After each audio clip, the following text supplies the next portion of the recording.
ആകാശവാണി.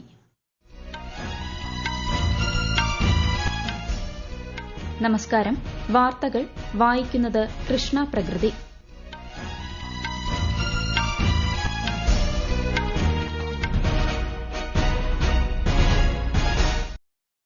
പ്രധാന വാർത്തകൾ. പുതുയുഗ കേരളത്തിനായുള്ള പ്രതിജ്ഞാബദ്ധതയിലൂന്നി 2026-27 പുതുക്കിയ ബജറ്റ് നിയമസഭയിൽ അവതരിപ്പിച്ച് മുഖ്യമന്ത്രി വി ഡി സതീശൻ. നൂതന മാർഗ്ഗങ്ങളിലൂടെ സമ്പദ്വ്യവസ്ഥയെ ഉത്തേജിപ്പിക്കുമെന്ന് മുഖ്യമന്ത്രി. കേരളത്തെ തുറമുഖ നഗരമാക്കി മാറ്റും. മിഷൻ സമുദ്രയ്ക്കായി 400 കോടി രൂപയും ഏവിയേഷൻ ലോജിസ്റ്റിക് ഹബിനായി 200 കോടിയും വകയിരുത്തി.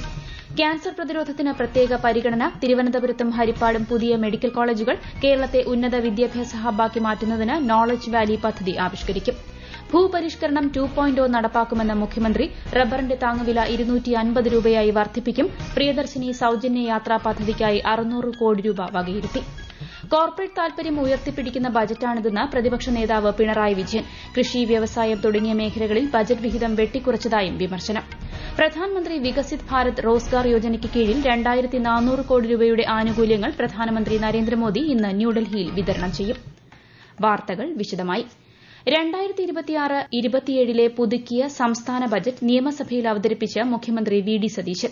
പുതുയുഗ കേരളം സൃഷ്ടിക്കാൻ സർക്കാർ പ്രതിജ്ഞാബദ്ധമാണെന്ന് വ്യക്തമാക്കിക്കൊണ്ടാണ് മുഖ്യമന്ത്രി ബജറ്റ് അവതരണത്തിന് തുടക്കം കുറിച്ചത്.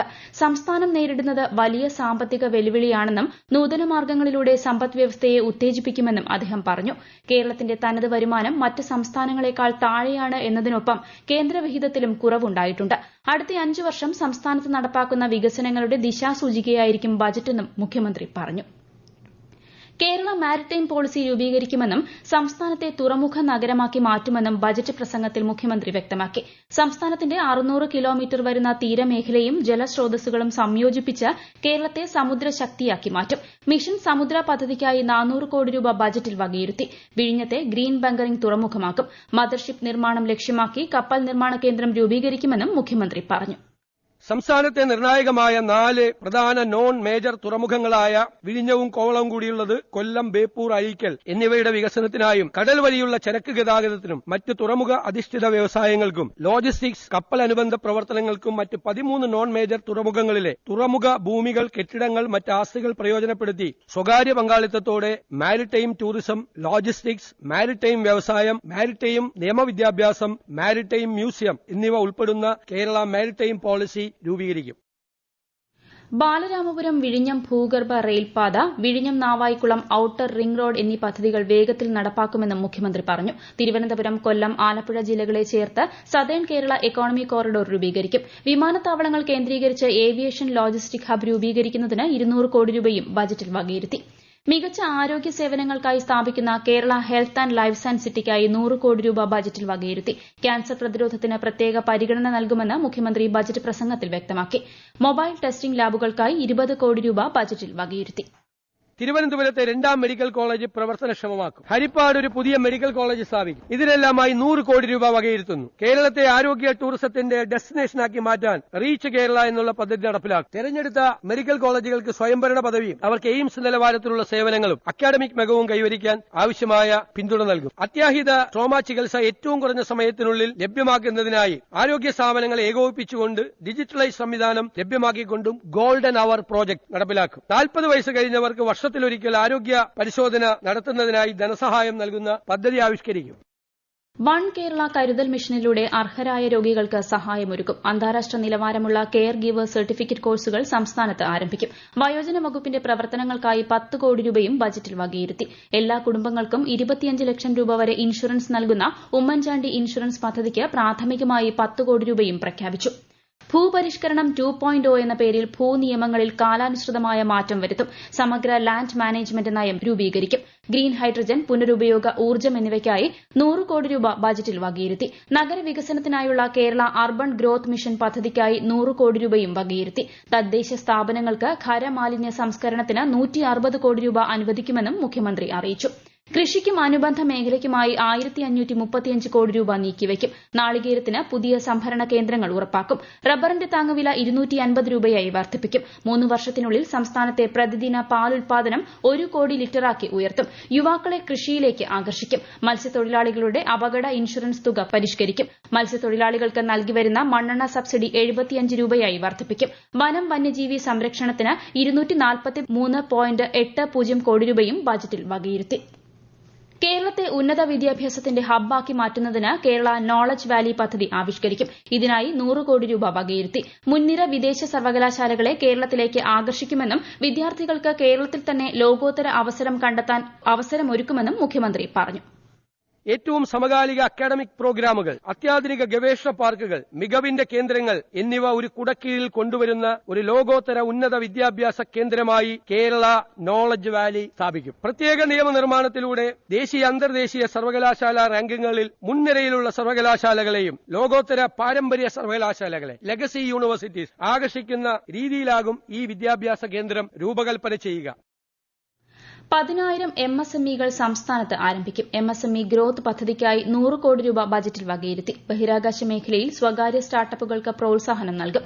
വയനാട് ട്രൈബൽ സർവകലാശാല ആരംഭിക്കും. കേരളീയ ഉൽപ്പന്നങ്ങളുടെ ഗുണനിലവാരം ഉറപ്പുവരുത്താൻ ബ്രാൻഡ് കേരളം, കേരള മാർക്ക് എന്നിവ ആരംഭിക്കും. കിഫ്ബിയുടെ നിലവിലെ ഘടന പരിഷ്കരിക്കുമെന്നും കിഫ്ബിയെക്കുറിച്ച് പഠിക്കാൻ പ്രത്യേക വിദഗ്ധ സമിതി രൂപീകരിക്കുമെന്നും മുഖ്യമന്ത്രി അറിയിച്ചു.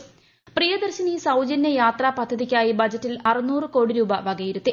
കേരളത്തെ സ്വർണ്ണ വിനിമയ കേന്ദ്രമാക്കി മാറ്റും. കൊച്ചി തൃശൂർ ആഭരണ ഇടനാഴി സ്ഥാപിക്കാൻ 10 കോടി രൂപ വകയിരുത്തി. Kochi Aluva Perumbavoor global furniture hub രൂപീകരണത്തിനായി 10 കോടി വകയിരുത്തും. തിരുവനന്തപുരം കോഴിക്കോട് ലൈറ്റ് മെട്രോ നടപ്പാക്കും. കോഴിക്കോട് സൈബർ പാർക്കിനെ കൊച്ചി ഇൻഫോ പാർക്കിന്റെയും തിരുവനന്തപുരം ടെക്നോ പാർക്കിന്റെയും നിലവാരത്തിലേക്ക് ഉയർത്തുമെന്നും മുഖ്യമന്ത്രി അറിയിച്ചു. ഗ്രാമവികസനത്തിനായി 2138 കോടി രൂപ ബജറ്റിൽ വകയിരുത്തി. തൊഴിലുറപ്പ് പദ്ധതിക്ക് 1422 കോടിയാണ് നീക്കിവച്ചത്. റോഡ് അപകടങ്ങൾ കുറയ്ക്കാൻ പ്രത്യേക പദ്ധതി ആവിഷ്കരിക്കും. ലഹരിമരുന്ന് വ്യാപനത്തിനെതിരായ ഓപ്പറേഷൻ തൂഫാന് 10 കോടി രൂപ വകയിരുത്തി. ടൂറിസത്തെ വ്യവസായമായി പ്രഖ്യാപിക്കാൻ നടപടി സ്വീകരിക്കും. എല്ലാ പെൺകുട്ടികൾക്കും സാനിറ്ററി നാപ്കിൻ ഉറപ്പുവരുത്തുന്നതിനൊപ്പം ക്യാമ്പസുകളെ ഗേൾസ് ഫ്രണ്ട്ലിയാക്കും. റാഗിംഗ് തടയാൻ Siddharthan anti ragging and student welfare act കൊണ്ടുവരും. സ്ത്രീകൾക്കും കുട്ടികൾക്കും എതിരായ അക്രമം ചെറുക്കാൻ മകൾക്കൊപ്പം പദ്ധതി നടപ്പാക്കും. കുടിവെള്ളത്തിന്റെ ഗുണനിലവാരം ഉറപ്പുവരുത്താൻ പുതിയ ലാബുകൾ ആരംഭിക്കും. പട്ടികജാതി പട്ടികവർഗ വിഭാഗങ്ങൾക്ക് പുതിയ ഭവന പദ്ധതി ഒരുക്കും. കേരളത്തെ ഭിന്നശേഷി സൌഹൃദമാക്കുമെന്നും ഭിന്നശേഷിക്കാർക്ക് പൊതു ഇടങ്ങളിൽ റാമ്പുകൾ സ്ഥാപിക്കുമെന്നും മുഖ്യമന്ത്രി പറഞ്ഞു. ശബരിമല, ഗുരുവായൂർ, കൊട്ടിയൂർ, തിരുവല്ലം ക്ഷേത്രങ്ങൾ തിരുപ്പതി മോഡലാക്കി മാറ്റും. 2026-27 സാമ്പത്തിക വർഷത്തിൽ 1,69,646 കോടിയുടെ റവന്യൂ വരവാണ് ബജറ്റ് മുന്നോട്ട് വയ്ക്കുന്നത്. 2,05,001 കോടി രൂപയുടെ റവന്യൂ ചെലവുകളും ബജറ്റിൽ കണക്കാക്കുന്നു. 35,355 കോടിയായിരിക്കും റവന്യൂ കമ്മി. ഗവേൺസ് വിത്ത് എംപതി കാഴ്ചവച്ച് പുതുയുഗ വികസന കേരളം ഒരുമിച്ച് സൃഷ്ടിക്കാമെന്ന് പ്രത്യാശ പ്രകടിപ്പിച്ചുകൊണ്ടാണ് മുഖ്യമന്ത്രി തന്റെ കന്നി ബജറ്റ് അവതരണം അവസാനിപ്പിച്ചത്. ഈ വാർത്തകൾ ആകാശവാണിയിൽ നിന്ന്. ആകാശവാണി വാർത്തകളും വാർത്താധിഷ്ഠിത പരിപാടികളും all India radio news Thiruvananthapuram YouTube ചാനലിലും all India radio news Thiruvananthapuram Facebook പേജിലും AR News_ തിരുവനന്തപുരം ഇൻസ്റ്റഗ്രാം അക്കൌണ്ടിലും AR News_TVM X ഹാൻഡിലും ലഭ്യമാണ്. കോർപ്പറേറ്റ് താൽപര്യം ഉയർത്തിപ്പിടിക്കുന്ന ബജറ്റാണിതെന്ന് പ്രതിപക്ഷ നേതാവ് പിണറായി വിജയൻ. ജനക്ഷേമത്തിലും വികസനത്തിലും സർക്കാരിന്റെ പിൻവാങ്ങൽ ഉണ്ടാകുന്ന ബജറ്റാണിതെന്നും അദ്ദേഹം വിമർശിച്ചു. കേരളം സാമ്പത്തിക പ്രതിസന്ധിയിലാണെന്നാണ് ബജറ്റിലൂടെ മുഖ്യമന്ത്രി പറയാൻ ശ്രമിച്ചത്. കൃഷി, വ്യവസായം പോലുള്ള പ്രധാന മേഖലകളിൽ ബജറ്റ് വിഹിതം വെട്ടിക്കുറച്ചതായും അദ്ദേഹം വിമർശിച്ചു. സ്വാഭാവിക വരവ് ചിലവുകൾ പെരുപ്പിച്ചു കാണിച്ച് ബജറ്റ് സ്വകാര്യ മേഖലയെയാണ് പ്രോത്സാഹിപ്പിക്കുന്നത്. കഴിഞ്ഞ LDF സർക്കാരിന്റെ പല പദ്ധതികളും പേരുമാറ്റി അവതരിപ്പിച്ചതായും പ്രതിപക്ഷ നേതാവ് കുറ്റപ്പെടുത്തി. പ്രധാൻമന്ത്രി വികസിത് ഭാരത് റോസ്ഗാർ യോജനയ്ക്ക് കീഴിൽ 2,400 കോടി രൂപയുടെ ആനുകൂല്യങ്ങൾ പ്രധാനമന്ത്രി നരേന്ദ്രമോദി ഇന്ന് ന്യൂഡൽഹിയിൽ വിതരണം ചെയ്യും. ഇതോടനുബന്ധിച്ച് തിരുവനന്തപുരം, കൊല്ലം, കോട്ടയം, കൊച്ചി, കോഴിക്കോട്, കണ്ണൂർ എന്നിവിടങ്ങളിലും EPFOയുടെ ആഭിമുഖ്യത്തിൽ പരിപാടികൾ സംഘടിപ്പിച്ചിട്ടുണ്ട്. പ്രധാന വാർത്തകൾ വീണ്ടും. പുതുയുഗ കേരളത്തിനായുള്ള പ്രതിജ്ഞാബദ്ധതയിലൂന്നി 2026-27 പുതുക്കിയ ബജറ്റ് നിയമസഭയിൽ അവതരിപ്പിച്ച് മുഖ്യമന്ത്രി VD സതീശൻ. നൂതന മാർഗ്ഗങ്ങളിലൂടെ സമ്പദ് വ്യവസ്ഥയെ ഉത്തേജിപ്പിക്കുമെന്ന് മുഖ്യമന്ത്രി. കേരളത്തെ തുറമുഖ നഗരമാക്കി മാറ്റും. മിഷൻ സമുദ്രയ്ക്കായി 400 കോടി രൂപയും ഏവിയേഷൻ ലോജിസ്റ്റിക് ഹബിനായി 200 കോടിയും വകയിരുത്തി. ക്യാൻസർ പ്രതിരോധത്തിന് പ്രത്യേക പരിഗണന. തിരുവനന്തപുരത്തും ഹരിപ്പാടും പുതിയ മെഡിക്കൽ കോളേജുകൾ. കേരളത്തെ ഉന്നത വിദ്യാഭ്യാസ ഹബ്ബാക്കി മാറ്റുന്നതിന് നോളജ് വാലി പദ്ധതി ആവിഷ്കരിക്കും. ഭൂപരിഷ്കരണം 2.0 നടപ്പാക്കുമെന്ന് മുഖ്യമന്ത്രി ധനമന്ത്രി റബ്ബറിന്റെ താങ്ങുവില 250 രൂപയായി വർദ്ധിപ്പിക്കും. പ്രിയദർശിനി സൌജന്യ യാത്രാ പദ്ധതിക്കായി 600 കോടി രൂപ വകയിരുത്തി. കോർപ്പറേറ്റ് താൽപര്യം ഉയർത്തിപ്പിടിക്കുന്ന ബജറ്റാണിതെന്ന് പ്രതിപക്ഷ നേതാവ് പിണറായി വിജയൻ. കൃഷി, വ്യവസായം തുടങ്ങിയ മേഖലകളിൽ ബജറ്റ് വിഹിതം വെട്ടിക്കുറച്ചതായും വിമർശനം. പ്രധാൻമന്ത്രി വികസിത് ഭാരത് റോസ്ഗാർ യോജനയ്ക്ക് കീഴിൽ 2400 കോടി രൂപയുടെ ആനുകൂല്യങ്ങൾ പ്രധാനമന്ത്രി നരേന്ദ്രമോദി ഇന്ന് ന്യൂഡൽഹിയിൽ വിതരണം ചെയ്യും. വാർത്തകൾ കഴിഞ്ഞു. അടുത്ത വാർത്താ പ്രക്ഷേപണം വൈകുന്നേരം 6:30-ന്.